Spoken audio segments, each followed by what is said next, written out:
So I want to now ask about some of the more controversial aspects of Lenin, which you alluded to earlier. Yes. So, when we had you on, Slavoj, to talk about the French Revolution, you offered what I thought was a very interesting and useful corrective to some of the standard liberal narratives around the Jacobins and the Terror and Robespierre. And I tested them. It's true. I mentioned this, I think. Sorry. If you are a humanitarian who thinks Robespierre went too far, Danton, no, it's proven now. Danton was corrupted. He was guilty. Yep. Robespierre did nothing wrong. I'm paraphrasing a little bit. Anyway. Wrong, the tragedy, Alain Badiou, my friend, who loves Jacobins, even admitted. Yeah. The problem with Robespierre was even that he saw where the constant state of terror is leading, and he was, in the last year of his reign, Robespierre opposed with the idea how to limit terror. And then he made a crucial mistake, because with terror, moderate by today's standards, he alienated, of course, the right wing. But then, in a desperate attempt to calm the situation, to establish a balance, he also did a purge of those sans-culottes, the left, and then he found himself in an empty space. Sorry, go on.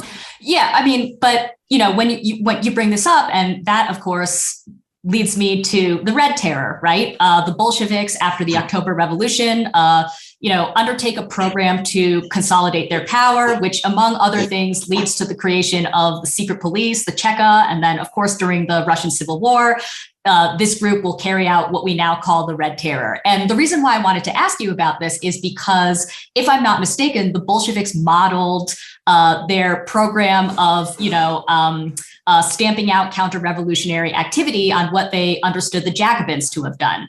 So I suppose my question for you is, how should we understand this time period, or how should we understand the Red Terror? I agree, it's an ambiguous, difficult period, but again, we should clarify some things. I forgot the name of a British general. When there was a civil war, all the world powers joined in it against the new Bolshevik regime. This, from big known fellows like even the writer, British, kids, popular, Somerset Maugham. He worked as a Russian agent, was sent with immense amount of money to undermine the Bolshevik. And what's important to know? First, if you do the simple inflation-adjusted account of how much money Western powers spent, we are talking, I read in a recent history account, of sums approaching $1 trillion in today's terms. So it wasn't a small operation. Second thing, remember that when at some point Kolchak, the admiral, who was the most dangerous of counter-revolutionary heroes, he held more than 2/3 of Russia, even beyond Ural. At some point, Bolsheviks held only I think about like 1/7 or even 1/9 of a Russian territory. So what I want to say is this. There was, of course, a kind of unofficial embassy. A British general worked there to help Kolchak. And that some left guy should reprint this. He wrote, after the defeat of the counter-revolution, his memoirs. Very honest. You see, we should learn from honest conservative opponents, because he worked for us. He said that whatever you say about Bolsheviks, he was shocked by the terror of these white armies. You know what was the typical story? Bolsheviks were maybe a little bit rough, blah, blah, but not really. So Kolchak came and did what? Incredible purges, returning land to rich landlords and so on. That's not only with Trotsky's ingenious military machine. That's how the Bolshevik, and then today when anti-Semitism is prohibited, which is a good thing, you should especially note that one of the first books that in Kolchak territory, they started to reprint like crazy were, of course, the Protocols of Zion. Yeah. Kolchak is at the beginning of this idea of of Bolshevik revolution is part of a Jewish plot, and so on and so on. So again, what about the beginning of Red Terror? Now it's so interesting to read.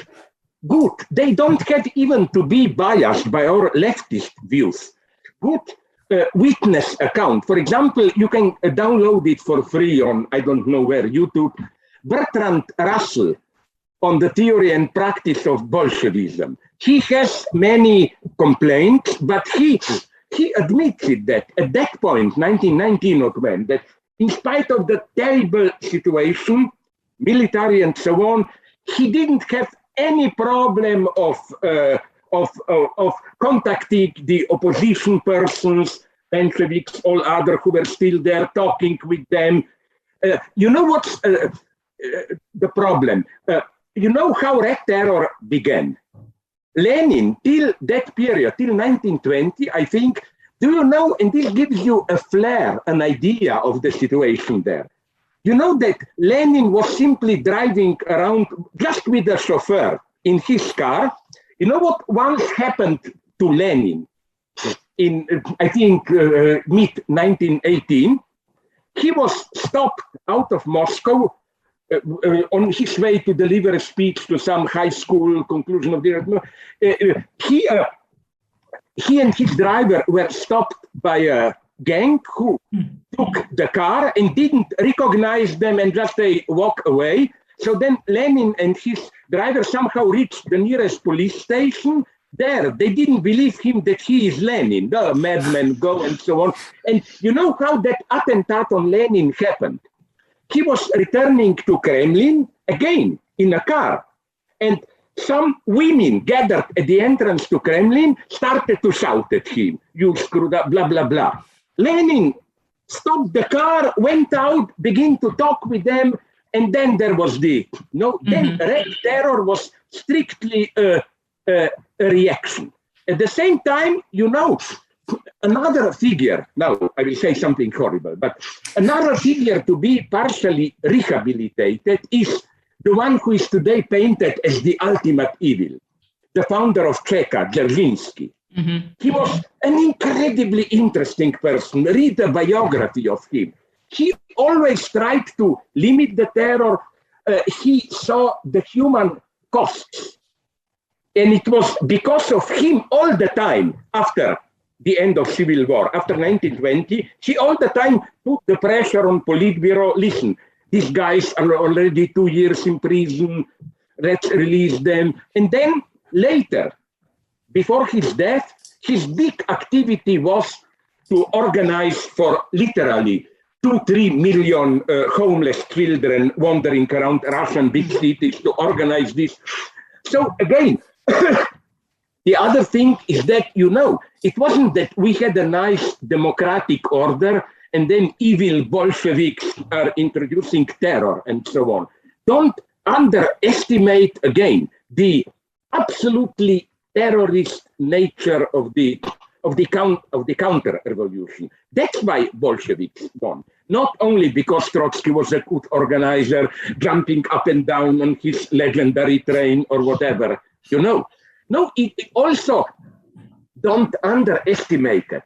In spite of all distortions and so on, the, how should I call it, socially liberating force in sexuality, rights of women, and so on. It's breathtaking what happened then. Not only instant legalization of homosexuality, but even freedom of women and so on. This survived, even, I forgot the title of the movie, till late 20s, a little bit of it, when, I even don't know who shot it. There is a famous movie about a young husband and wife. A friend visits them and the wife falls in love with both men, and then they lead a marriage in tree. Then there are some problems, but everything is taken quite normally and so on. It was, again, it was an incredible period, incredible artistic productivity. I mean, we underestimate to what extent Stalin, not so much late 20s as early 30s, changed not only political situation, but also the entire cultural scene. And to make one big distinction, we can go on if you want later, but I like this superficial signs of deeper distinctions. Like, with all his, but he wasn't very paranoiac. Paranoia, like enemies arrest them. Two things strike the eye always with Lenin. First, the lack of personal vendetta. When a guy lost, Lenin usually even tried to find a way to use him for another lower job or marginal position. He never had this vengeance spirit of now we have to kill him and so on. For example, all these are my bourgeois sources, my God. When I read a book on that philosopher's boat or whatever, when in 21, 22, they sent over 100 of academics to the West. And there was a guy on the list whom Lenin didn't like. And he asked Dzerzhinsky, what about that guy? Dzerzhinsky said, yes, he's somewhere in Ural, dying of some illness and so on. And Lenin instantly forgot about hatred and said, oh my God, help him, get him an additional, and even, it's an incredible story. Who was the main Menshevik, who was quite a charming person. He just did stick to this Marxist dogma, Martov. Lenin, to the end, remained warm towards him. Like when they sent a delegation in 22, I don't know when, to the West, and one of them met Martov, Lenin immediately asked, my God, how is the guy, and so on. So, and also, considering his paranoia, one can make such a nice distinction here. For Lenin, there were renegades, people who were once ours, and then they become traitors, okay. But in Stalinism, you don't have renegades. When, let's say, sorry, I like this sadism. Let's say I am Stalin and you are some Bukharin type. No, Stalin's logic is always, if you become now my enemy, it means you are secretly back all the time already the enemy. That's what Stalin did with Trotsky, Bukharin. Trotsky joined the revolution just to betray it. There is no renegades. From the beginning, you must have been a traitor. Another thing, Lenin, it may sound a little bit dogmatic, but I think it's a correct category.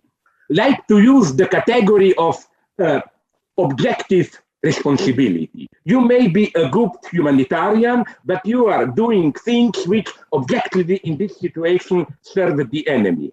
Stalin is doing something else. He immediately subjectivizes this. Stalin doesn't say you are objectively serving the enemy. Stalin says, no, if you objectively serve the enemy, it means that you are their spy, and so on and so on. It's a totally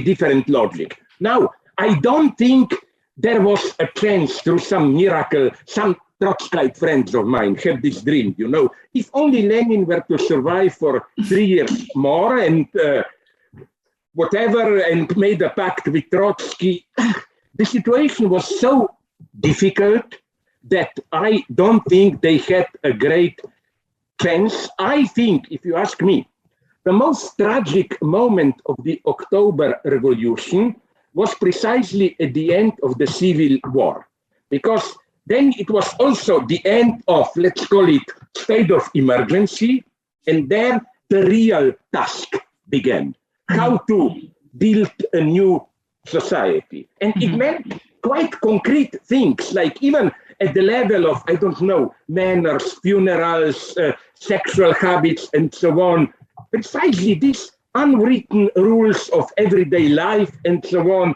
This was, if you ask me, the true defeat. But my final point, you will like this answer, when people don't jump too quickly from Lenin, Cheka, and so on to later Stalinism. Which theory I love? That the rise of the Soviet state as we usually know it and associate with it, was precisely the result of NEP, new economic politics, which allowed for more freedom of capital even up to a point and so on. And in Stalin, you find already at that point some crucial passages where he says, okay, we made a compromise in economy, but not to lose power, we have to strengthen our state power, secret police, and so on and so on. So the paradox is that the rise of secret police terror is precisely the hardline Bolshevik post-Lenin reaction to this economic liberalization. Fear of, if we concede there, my God, we have to have other apparatuses to control. No, I think I'm not here an optimist. I don't believe in these magical stories and so on, but I think that nonetheless, we should treat even Stalinism in some sense as, how should I put it, a great betrayal, but our own betrayal. It happened to our side. In this sense, it's a true tragedy. Fascism, especially Nazism, it's not a tragedy. In what sense not? It is for the millions who died, but it's that, how should I put it, what is Nazism? Some people came to power, they said, we will do bad things, and look, they really did all those bad things, you know. But nonetheless, Leninist revolution was an authentic attempt at emancipation. And we have to analyze without any critical limitations how this happened. I am not afraid to go even back to Marx, who sometimes neglected the problem of social organization of work, in the sense that Marx sometimes gives this image of communism as a totally self-transparent society where, and it's not clear how, some organ or society, but like how, will organize and production and distribution. And Marx even very significantly often passes from plural to singular. He says, you know, in his famous part in Capital, I think, when he talks about different modes of production, and he begins with Robinson. And then he says, in communism, we return to Robinson. Only Robinson is no longer one alone, but some collective body and so on. So this is the trick to do it for us. The sport is not to, the game to play is not to blame Marx, you know, this eternal obsession. Where did it begin? Did it with Stalin, with Lenin, with Marx, with Jacobins, with Oliver Cromwell, who is another of my good guys? Because I think if we play this game, the definitive answer was provided, although I don't quite agree with it, by Adorno and Horkheimer. The break is at the very beginning. You know, that's the thesis of their dialectic of enlightenment, that with the first primitive caveman magic, you know, I sacrifice that animal so that I whatever, manipulation is already there. So we shouldn't fall into this. On the other hand, we should learn from conservatives in the sense that, again, we shouldn't fall into this trap of gradual progress. The passage from classical Marxism to Leninist Bolshevism and then to Mao, it's not a simple expansion from Western Europe to Russia, from Russia. No, in some sense, what, again, the great conservative, my God, Eliot says that with every really new work of art, in some sense, the entire past changes also. No, after Lenin, you cannot read Marx the same way, even if Lenin went much further. And it's the same with Mao. I'm very critical of some Mao's things, no? And this is what confronts us today, to do what Lenin did in today's situation. Sorry, go on. No,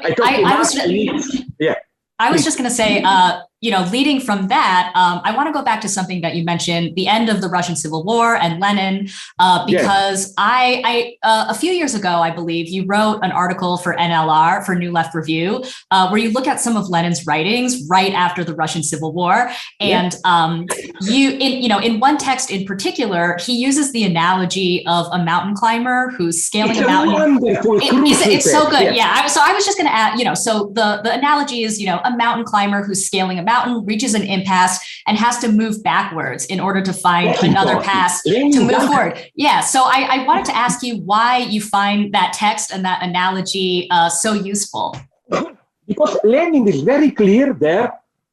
His answer is not this evolutionary. We should stop at that level. No, he says literally, we should go all the way back to the bottom and begin again. And this is what Lenin did already in the October Revolution. He didn't just say we should change Marxist standard view of proletariat. No, he, in a way, by putting accent on farmers, all that stuff and so on, Lenin was so refreshingly open here. You know that in one of his texts from that period, after the end of the Civil War, Lenin says we have a paradox now. We have a party representing working class on power, but practically all the working class is dead. No one that we can. Lenin was absolutely open. But you know what's so great about Lenin?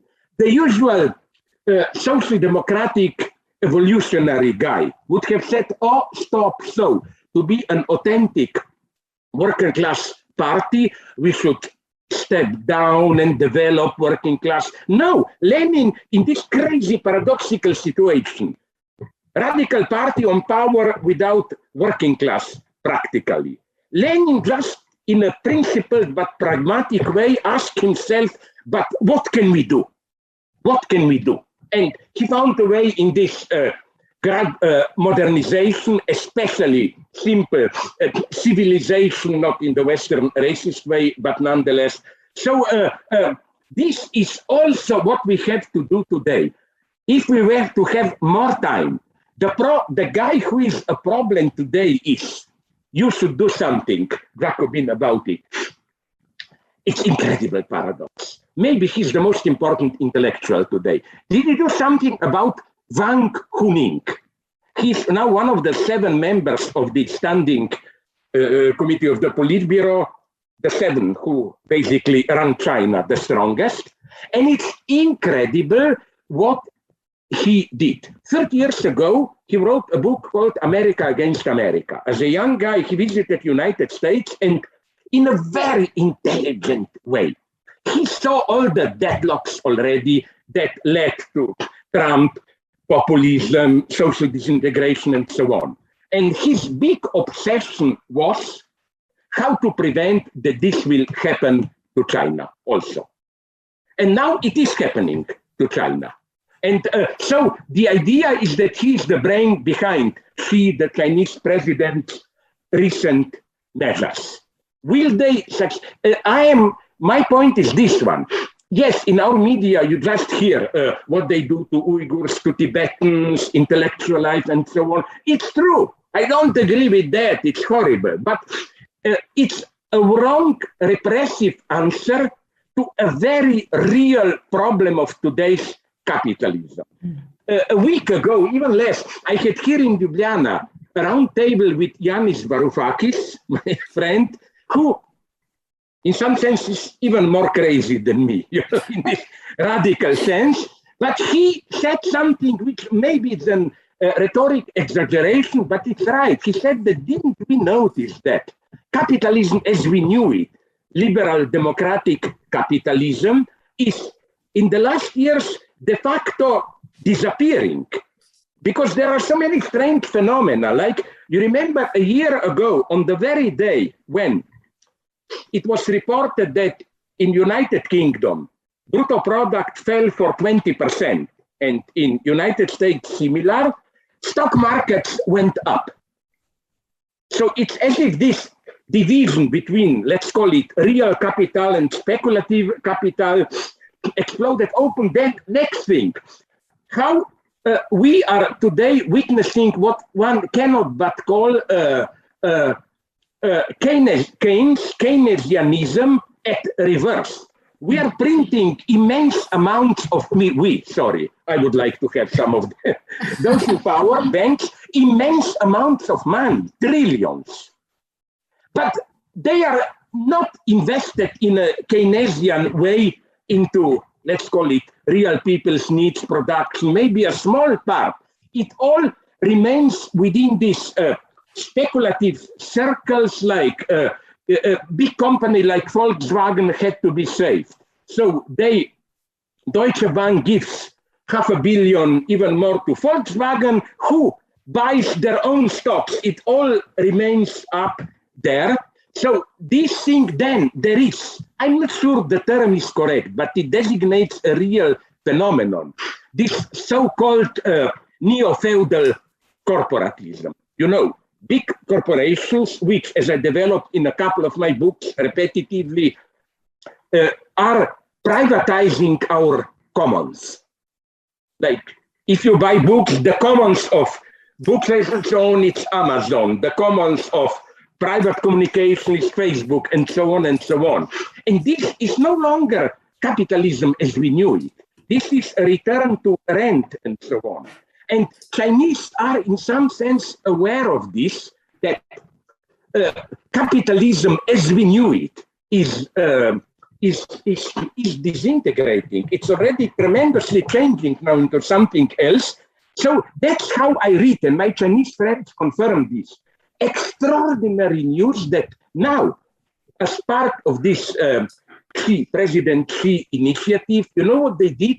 They opened in Beijing a new stock market exchange to deal with small dynamic companies and so on. It's as if the Chinese are doing an absolutely crazy thing to break this new, almost post-capitalist rule of big corporations. They're trying to make a pact with small dynamic capitalism itself, as if they saw it that the danger is so great of this new corporate rule. And I even understand, though they are doing it in a wrong way, what crazy things are happening there at the level of, it's not just this anti-corporate rule push for workers' equality. As Varoufakis reminded me, it's easy to just mock him as the new totalitarian, but President Xi said something wonderfully dialectical now a couple of weeks ago. He said that to listen at the intelligence insight, to raise the ordinary people's standards, we have to lower the growth, the rise of production. It's a very wise argument. So, as always, then I give you back word. I will finish with a dirty story which I like. You know that now in China, they prohibited what they call 996. Okay, dirty guy as I am, from my youth, we knew, if I didn't do it, you know what 6-9 means, mutual oral sex position. And I've heard of it. Oh God, what is this China that the party is now even prohibiting certain sexual position? No. And then I learned what it is. It's the practice imposed by big corporation. You work for 12 hours, 9 to 9 for 6 days of the week.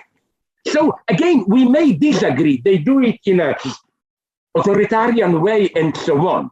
But they, much more than we in the West, they are confronting the right problems. I'm just afraid that maybe it will not work. But I think that their failure will be something horrible for the entire humanity if they fail. Because again, they take problems much more seriously. They see the basic problems much. And again, what I'm saying is that this guy, Wang Huning, is defining himself as a neo-conservative. In his books, he quotes positively Alan Bloom, the closing of the American mine, Huntington, and so on, all that stuff.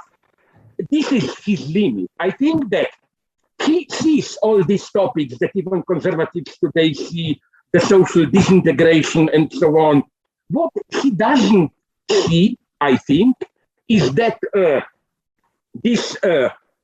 so what he doesn't see is that this, let's call it, without this time, without any evil connotations, soft fascist version, because this is the dream of fascism. Let's keep capitalism, but in a more balanced way, counteracted by social solidarity, values, and so on and so on. I don't think this solution in the long term works. But it's extremely important. Sorry. If you like this video from The Jacobin Show, please hit like and subscribe and share with your friends. Thanks.